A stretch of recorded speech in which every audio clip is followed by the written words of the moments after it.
வேண்டுகோளை ஏற்று நமது கட்சியினுடைய அனைத்து நிலை பொறுப்பாளர்களும் நமது கட்சி அமைப்பு பணியில் தங்களை ஈடுபடுத்திக் கொண்டு மிகச் சிறப்பான ஒரு அமைப்பு பணியில் தங்களை முழுமையாக ஈடுபடுத்திக் கொண்டு செயலாற்றுவீர்கள் என்ற நம்பிக்கையோடு உங்களுடைய மாவட்டம் தோறும் வருகை தந்து தலைவர் அவர்களுடைய அந்த எண்ணத்தை நம்மளுடைய உறுப்பினர் படிவம் சேர்க்கையை செவ்வன செய்வதற்கு நான் பயணம் செய்ய இருக்கின்றேன். ஆகையினால் கட்சியினுடைய மாநில, மாவட்ட, ஒன்றிய, நகர, கிளை பொறுப்பாளர்கள் அனைவரும் அவரவர்களுடைய கடமையை,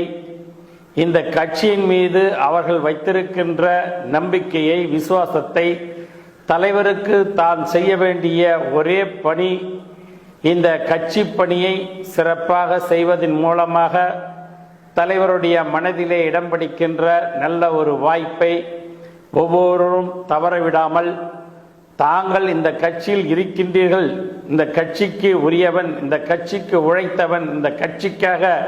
அரும்பாடுபட்டவன், அமைப்பு கட்டியவன் என்று பிற்காலங்களிலே பேசுகின்ற முகமாக தங்களுடைய பணிகளை கட்டமைப்பு என்று சொல்லுகின்ற கட்சியின் அடிப்படை கட்டமைப்பு பணிகளிலே தங்களை ஈடுபடுத்தி கொண்டு கிராமம் தோறும், வார்டு தோறும், நகர தோறும் உங்களுடைய பணிகளை மிகச் சிறப்பாக செய்து உறுப்பினர் படிவத்தை பூர்த்தி செய்து என்னிடம் சமர்ப்பிக்குமாறு அன்போடு வேண்டுகிறேன். உங்களை அனைவரையும் காண உங்களுடைய மாவட்டத்திற்கும் உங்களுடைய தொகுதிக்கும் அங்கு இருக்கக்கூடிய முக்கிய நகரங்களுக்கும் நான் வருகை தர இருக்கின்றேன். ஆகையினால் காலம் கடத்தாமல் உறுப்பினர் படிவத்தை அந்தந்த பகுதியிலே இருக்கின்ற மக்களிடத்தில் நேரடியாக சென்று, வீடு வீடாக சென்று, வீதி வீதியாக சென்று அவர்களிடத்திலே நம்மளுடைய தலைவர் அவர்களுடைய அரசியல் வரலாற்றையும், அவர்களுடைய தியாகத்தையும், அவர்களுடைய போராட்ட குணத்தையும்,